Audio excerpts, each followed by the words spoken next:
ni las caricias, ni la frase de amor. Yo soy capaz de cualquier cosa por $1. Imagínate lo que haría por 2. Entregaría a mi propia señora, conseguiría a mi propio señor. Por $1, por $1. Hay que meter a Copani. ¿Qué asesinos? Asesinos por naturaleza. ¿A vos se te ocurrió el guiño de Copani? Váyanse a cagar, así no les digo. Haría todo por $1. Sí. Por favor. Bueno, vamos a hablar un poco de la moneda estadounidense, porque estamos en un año de baja, ¿no? Desde que comenzó el año ha bajado sensiblemente el dólar, pero también tenemos unas últimas horas de alza. El dólar ayer subió por tercera jornada consecutiva, al tiempo que el gobierno ya se apresta a aumentar el precio de los combustibles tras la evolución de la moneda estadounidense y del petróleo en el mes. El interbancario se incrementó ayer 1,31% y se negoció en promedio a 41 pesos con 44. Y bueno, cotizó entre 41.20 y 41.60 para finalizar en el mínimo. Y el valor del cierre subió 0,12% respecto al anterior. Vamos a hablar un poco del comportamiento de la moneda norteamericana con Nicolás Sichevsky, un amigo de la casa, ¿no? Un economista al que recurrimos en varios programas de Universal y hoy nos visita en el Destapabocas. ¿Qué haces, querido? Bienvenido. Buenos días, muchas gracias por la invitación. Un gusto tenerte por acá. No, un gusto mío. Primero te preguntamos por lo inmediato, ¿no? Por lo más nuevo. ¿Por qué se da esta suba de los últimos días? Bueno, el contexto en términos generales, como bien decías, ha sido de una presión a la baja en el precio del dólar. Eso tiene como principal explicación el buen comportamiento que han mostrado los precios de los commodities a nivel global, y obviamente eso beneficia a la economía uruguaya y en definitiva hace valer más al peso uruguayo. En los últimos días se han juntado un par de factores, obviamente también vinculados al contexto internacional, que han hecho que el dólar en definitiva rebote, no solo en Uruguay, sino muy fuertemente en Brasil y muy fuertemente en el resto del mundo, sobre todo en relación al euro. ¿Qué está detrás? La incertidumbre en torno a China y las medidas sanitarias que está tomando y cómo eso puede impactar en el crecimiento de China, que eso en definitiva impacta en la demanda de China de productos del resto del mundo. Es porque tienen 2 ciudades con cuarentena ahora, ¿verdad? Por Sí, el crecimiento de casos de COVID. Shanghái y no sé si Shenzhen es. La capital. No, la capital Beijing, sí, también. Sí. Shanghái seguro está con Sí. una cuarentena. Capaz que Beijing, la capital, también. ¿Y entonces ahora, ¿no? eso afecta a la economía o es una amenaza para la economía china? En definitiva es una fuente de incertidumbre que junto con lo que está pasando en Estados Unidos vinculado a los niveles récord que tiene la inflación, 8-9%, en definitiva hacen que los capitales internacionales en este contexto de mayor incertidumbre y de cómo Estados Unidos pueda llegar a aterrizar su inflación y su economía sin afectar el crecimiento, están haciendo que lo que se llama el flight to quality, es decir, que los capitales en el resto del mundo que buscan rendimientos en Latinoamérica o en otros países emergentes, en estos contextos de mucha incertidumbre, vuelven al dólar y vuelven a mercados o activos más seguros. Y eso en definitiva es lo que hace valer más al dólar. Ajá. ¿Qué se puede esperar para los próximos días? Esta tendencia al alza de las últimas 3 jornadas, ¿es probable que continúe? Bueno, el contexto y nuestra visión sigue siendo la de que el 2022 en términos generales va a ser un año de apreciación en términos nominales del tipo de cambio, es decir, que el dólar se va a mantener relativamente estable. Recordemos que en diciembre cerró a 44 por ahí y hoy estamos en 41, como decís, o sea, la reacción ha sido relativamente tímida, sobre todo porque el nivel de precios y las exportaciones de Uruguay, por ejemplo, que es una de las principales fuentes de ingresos de divisas, continúan en niveles muy elevados. Eso hace pensar de que junto con el plan trazado por el Banco Central para intentar que la inflación converja al rango meta, que en definitiva implica que el Banco Central de Uruguay suba las tasas y eso hace más atractivo colocarse en pesos. En definitiva, ese escenario de buenos precios y de un Banco Central yendo hacia una política más contractiva aprecia el peso uruguayo. ¿Qué es lo que ¿Qué es lo que entendemos que puede suceder? Bueno, estos episodios de mucha volatilidad a nivel internacional, como lo que está sucediendo en los últimos días, o incluso en un escenario o en un contexto en el que la Fed, que es en definitiva el que le pone el precio del dinero en todo el mundo, porque lo que pasa en Estados Unidos después se traslada, en un escenario en donde... Fed es la Reserva Federal de Estados Unidos. Es como el Banco Central, pero de los Estados Unidos. Entonces, si la inflación sigue siendo un problema en Estados Unidos y las medidas adoptadas hasta ahora no logran efectivizarse en los números, si se quiere, hay un riesgo de que la Fed incluso vaya a una política más contractiva o más rápido que lo anticipado hoy en día, y eso tiene efectos en las monedas de todos los países de todos los países del mundo y en particular de los países emergentes. Ustedes en CPA Ferrer, ¿qué inflación están proyectando para fines de este año 2022? Bueno, entendemos que la inflación en el corto plazo, o sea, en estos meses va a seguir en torno a los niveles actuales, 9,5% más o menos, porque entendemos que el fenómeno derivado de los impactos de la guerra en los alimentos, sobre todo en los combustibles, ya sea moderados en cierta medida, va a seguir presente en el corto plazo y que hacia fin de año cerraría más en torno al 8,5%, o sea, aflojaría un poco porque entendemos que sobre todo la inflación que estamos viendo ahora está muy vinculada a los alimentos y a la energía, y una vez que eso se disipe, entendemos que cedería hacia finales de año. Es una proyección cercana a la que está haciendo el gobierno, ¿no? Que espera estar por debajo del 9 a principios del año que viene. Sí, creo que hay bastante consenso. Obviamente todos hemos ajustado al alza en los últimos meses las expectativas. Hasta el gobierno admite que va a estar lejos del rango meta. Exactamente. ¿No? A ver, más allá de la visión que podía tener uno hace 6, 7 meses, en definitiva, precios con el barril de petróleo a 110, 120, algo que era totalmente inesperado, con lo que sucedió con el trigo, con lo que sucedió con la carne, eso obviamente tuvo su impacto en la inflación, ¿no? Volviendo a los movimientos de la semana anterior en el dólar, ¿significa algo o qué repercusiones puede tener para Uruguay cuando se baja de 40? Porque viste que estábamos 40, arriba de 40, pero llegó a 39. Entonces, ¿eso tiene significado para por ejemplo, para el agro?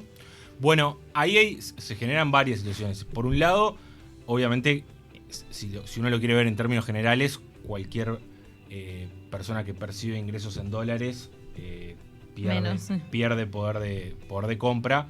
Cualquier persona que percibe ingresos en pesos gana poder de compra. Eso en términos de la canasta, porque la canasta que uno consume, ya sea una empresa o una familia, tiene componentes tanto en dólares como en pesos. En definitiva, una caída del tipo de cambio tiene su efecto positivo en el consumo, sobre todo, por ejemplo, de electrodomésticos, o sea, el consumo de masivo, si se quiere, o vinculado a los bienes duraderos, autos, por ejemplo. También, obviamente, amortigua esta alza en los precios de los commodities a nivel global, petróleo o alimentos. En definitiva, se fijan en dólares y una caída del tipo de cambio los abarata. Para el caso, como tú decías, de los exportadores, ahí hay dos situaciones. Por un lado, los que efectivamente exportan commodities y en definitiva, como la caída del tipo de cambio es un reflejo de los buenos precios, compensan por ese lado. Obviamente otros sectores, por ejemplo los vinculados al turismo, o por ejemplo a todo lo que es el comercio en la frontera, se ven más perjudicados porque en definitiva, si el dólar cae más en Uruguay que en Argentina, por ejemplo, nos volvemos un poco más costosos. Creo que ese es el balance, en definitiva. Lo que hay que tener en cuenta es que el tipo de cambio es una variable que suele escapar al control del gobierno o del Banco Central. Es un reflejo de cómo se mueve el peso, pero cómo se mueve el dólar, y lo determinan otras cosas. Digo, el margen de intervenir para mantener el dólar en cierto valor, ya sea la alza o la baja, es muy, muy acotado. ¿Qué opinas de la tradicional costumbre uruguaya de seguir ahorrando en dólares? Bueno, en definitiva es una costumbre que tiene décadas. Originalmente, y esto está muy vinculado a los planes que se ha trazado el Banco Central de desdolarizar la economía, originalmente tiene su origen, si se quiere, su génesis en los altos niveles de inflación que le quitaban. Cuando hablamos de altos niveles de inflación, hablamos de inflaciones de 50, 100%, Sí. que eran más característicos de los 80 y del principio de los 90. Cuando, en la medida en que esos niveles de inflación le quitan valor al peso, de ahí es que siempre el criterio, y Argentina es un claro ejemplo de ello, ha estado eso de guardar los dólares abajo del colchón. Con el correr del tiempo, la estabilización de la inflación en niveles en torno al 8% y herramientas como por ejemplo Sí. la unidad indexada, que en definitiva te protege contra el incremento de los precios, se ha vuelto mucho más razonable, y de hecho si uno analiza los últimos 20 años, es más rentable ahorrar en unidades indexadas. Pero es más seguro también. Bueno, las unidades, en definitiva el gobierno uruguayo emite bonos tanto en dólares como en unidades indexadas. Perder no perdés, digamos. Los pesos que tenías no los vas a perder. Es que de hecho, con la unidad indexada uno garantiza o se asegura de que el poder de compra, o sea, la canasta No se de consumo no la mantiene, lo- incluso le gana un poquito por el interés. Sí, lo vas actualizando. Eso. Exacto, con el dólar se dan muchas situaciones, porque imagínate que si uno tenía dólares hace 6 meses, hoy en día tiene un 10% menos. Tenés menos, sí. Y eso es una realidad. Y por más segura que sea la inversión, en el mercado doméstico es una realidad. Es verdad que si uno quisiese invertir en acciones de Estados Unidos o de empresas de tecnología de Estados Unidos, ahí obviamente no le queda otra alternativa Que tener que dólares. invertir dólares. Pero aparte también está eso de que las grandes compras que hacemos en nuestra vida son en dólares todas, ¿no? Una casa, un auto, un viaje, un electrodoméstico. Hay países donde no. Bueno, Por ejemplo, para- en Chile. Claro, En pero- Chile y- se especifica. Pero En acá en Brasil Uruguay también. Claro, pero acá en Uruguay las grandes Sí, compras sí, que sí. hacemos en nuestra vida son todas en dólares. Entonces es como que también tener el ahorro en moneda estadounidense te da esa tranquilidad de que ya tengo la guita en dólares, que es en la que lo voy a gastar, digamos. Sí, eso es justamente el Banco Central se ha propuesto romper con esa dinámica, porque esa dinámica es la que en definitiva hace que las herramientas que tiene el Banco Central para actuar ante contextos de más inflación, por ejemplo, elevando la tasa de interés, son mucho menos efectivas. En algunos casos, obviamente, un auto que es importado sí tiene o podría tener su razón de ser de que pensemos el precio en dólares, porque en definitiva originalmente está tasado en dólares. Ahora, otros ejemplos, como tú decías, una casa, o en definitiva las casas, o el precio de las propiedades, tienen causas mucho más vinculadas al peso y a los ingresos de la población en pesos que al dólar. Por más que te lo vendan en dólares. Exacto, en realidad hasta un microondas que vale 1.000 pesos uruguayos, capaz que vas a una casa de electrodomésticos y te lo venden en dólares. O sea, es más un tema de cultura, si se quiere, que de factores de sustantivo. Como te decía, el auto o si querés un celular que vas a importar desde Estados Unidos, quizás sí tenga sentido, pero hay cosas que en realidad, si los determinantes son en pesos... Sí, yo te mencionaba el viaje, que también depende de dónde Sí. lo compres. Claro, Hay pero que a ver veces... si está determinado por el dólar pero a o no, veces- pero seguro que te lo venden en dólares. Y capaz que una tarifa por un fin de semana en Colonia te lo venden en dólares, o un paquete turístico al sur de Brasil te lo venden en dólares, cuando en definitiva o hay pesos o hay reales, dólares no hay. En Brasil incluso no es tan aceptado, no es como que en Brasil vas al supermercado con dólares y no te los aceptan como acá, o sea, Ajá. esa cultura que en definitiva para cambiarla requiere que los niveles de inflación sean estables, pero requiere mucho trabajo comunicacional, ¿no? Nicolás, ¿qué proyección están haciendo para el déficit fiscal en CPA? Si hablamos también de diciembre de este año. El déficit seguramente, o sea, las metas trazadas por el gobierno seguramente se cumplan nuevamente este año. Hoy estamos alguna décima debajo del 4 si miramos el sector público consolidado. En la medida en que se va desarmando, esto como es en un año, en realidad todavía en ese 3,8, 3,9 tenemos los subsidios por desempleo de marzo del año pasado. Ahí va. A medida que eso va transcurriendo el tiempo, en definitiva, el impacto del fondo COVID se va a ir disminuyendo en el año móvil, y nos va a dejar con un déficit más cercano al 3%.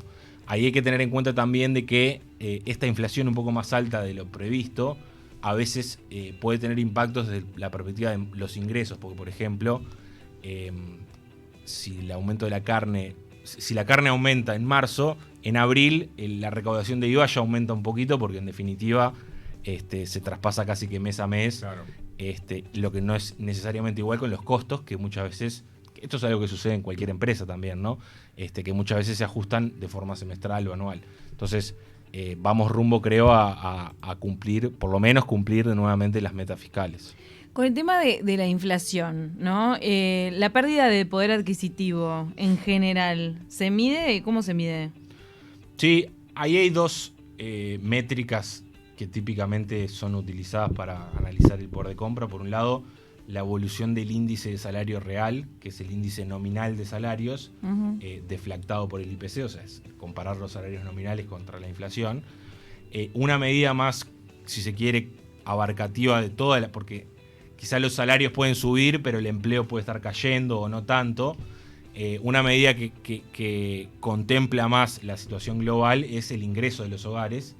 Y ahí sí lo podemos ver, el ingreso real de los hogares, porque en definitiva es la conjunción entre empleo e nivel de ingresos, entonces y nivel de salarios, que es la principal fuente de ingreso de los hogares.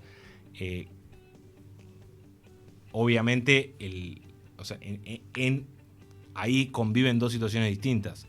Por un lado, lo que pasó con la pandemia, pero por otro lado es verdad que en los últimos años previo a la pandemia, sobre todo a partir de 2016, 2017, el ingreso de los hogares en términos reales ya había empezado a caer y se había frenado esa recuperación porque el empleo mostraba problemas quizá más estructurales, más vinculados a las capacidades y a los sectores que demandaban empleo.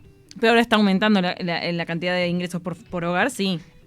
A partir del hueco, si se quiere, que dejó la pandemia en 2020, el ingreso de los hogares ha comenzado a recuperarse. Está todavía un poco por debajo de los niveles pre-pandemia, si se quiere, o sea, de enero 2020. Está bastante por debajo de los niveles de 2017, por esto que te comentaba, que el ingreso, quizá el salario no cayó tanto entre 2017 y 2019, o 2020, pero sí el empleo había caído bastante. O sea, habíamos tenido una pérdida de unos 40, 50 mil puestos de trabajo. Claro, el tema es que la inflación es como una mega amenaza para cualquier bolsillo. El tema de que con la plata no compras lo mismo. El tema con la inflación, en este contexto incluso, es que ganas lo mismo, pero compras mucho menos. Los salarios nominales o los ingresos nominales, o incluso desde la perspectiva de las empresas, la posibilidad de pasar a precios mayores, un incremento mayor en los costos, no es automático. Es decir, los salarios en cualquier escenario se van a ajustar de forma semestral. Uno tiene ajustes cada 6 meses, cada un año, depende un poco de cada sector.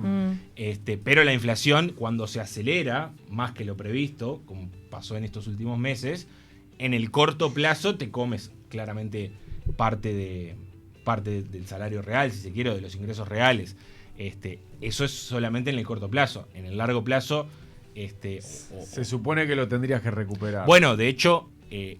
en los convenios ya firmados, incluso sin ningún tipo de ajuste como se está planteando ahora para el sector privado. Sin ningún tipo de pedido o sugerencia. Como hay sectores que que tienen un correctivo por inflación pasada ahora en julio, otros en enero del año que viene y otros en julio del año que viene. O sea, en definitiva, en el transcurso, si la inflación se acelera porque subió el petróleo, perdés en el corto plazo, pero eso eventualmente, de hecho, por eso es que hace 20 años o 30 años que tenemos correctivos por inflación en Uruguay, ¿no? Y el correctivo, se toma en cuenta retroactivamente. Exactamente. ¿no? Exactamente. Muy bien, economista Nicolás Ichevsky, gerente de CPA Ferrer, muchas gracias por visitarnos esta mañana. No, gracias a ustedes por la invitación. Tapabocas. Somos 970 Universal. Nos ves en YouTube. Suscríbete a nuestro canal 970 Universal. Y mira nuestro contenido en vivo y on demand. En Twitch 970 Universal. En la red de cables del interior. Somos 970 Universal TV. Somos 970 Universal. Somos comunicación. Hay gente que está de jueves. Jueves de American Express. Disfruta de descuentos exclusivos en diferentes rubros todos los últimos jueves del mes durante todo el año. Este jueves 28 de abril tenés 30 y 20% off en zapaterías de todo el país. American Express. No vivas los jueves sin ella. Ver bases y condiciones en scotiabank.com.uy. El aroma, el sabor del café de la mañana y la espuma, un secreto bien guardado. Capuchinos Ornex. Ornex. Cada día cocinando juntos. Si hay algo que mantenemos en Dickens, es la preocupación por las personas y sus necesidades. Esa siempre fue nuestra esencia. Es por eso que este año les invitamos más que nunca a vivir Dickens, a ser parte de la experiencia de estudiar con nosotros. Visita nuestra web para más información, dickens.edu.uy. ¿Querés remodelar el baño? Juan Construye. ¿Arreglar la cocina? Juan Construye. ¿Querés cambiar todo el look de tu casa? Juan Construye. ¿Tenés que hacer tu casa desde cero? Juan Construye. ¿Querés encontrar las mejores ofertas y comprar los mejores productos para tu casa?